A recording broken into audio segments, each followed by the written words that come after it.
Hey guys, no quick video for our odd stuff in Japan playlist, and this is sort of odd, it's pretty random. We started to notice these signs pop up all over the place, and it doesn't say anything on there. It says ST Life, and you see down the bottom in Romaji it says stlife.co.jp. So we started to see them pop up, lots of them. So they've gone to a lot of trouble just to plaster them all over the place on pieces of land and out in the countryside and all over the place. And there's nothing on the sign that tells you what these guys do. So we thought it might be real estate, but then we started to see them out in the rice fields and places where obviously there was nothing for sale or nothing being managed. It just didn't make any sense. And we've showed you this sort of thing before. Mystery businesses. You'll see a business with a sign out the front that just says the name and doesn't say what it is.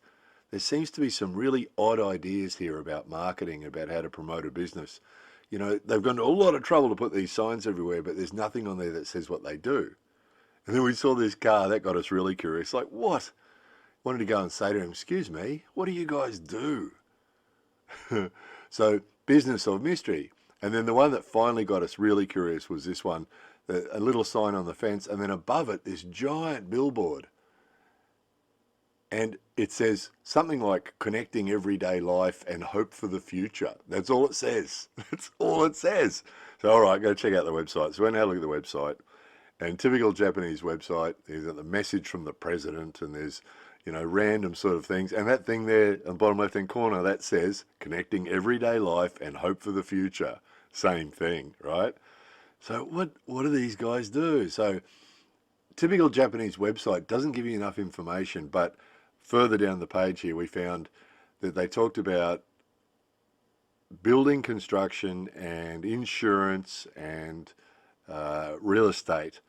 And it turns out, when we looked into it further, that they're sort of an agent for agents. So they're just a marketing company, basically. But see, they've got the news, which is like a blog. That's typical for a Japanese website too. Japanese websites are sort of like 20-year-old style websites with the blog at the bottom. That hasn't been updated in 2 years, by the way. But yeah, really common in Japan, these businesses of mystery that you look at, what do they do? And you just don't know. So it happens all the time. So we were happy to sort of get sort of an answer to this one. Turns out they're a marketing company, but not particularly good at marketing if you don't know what they do.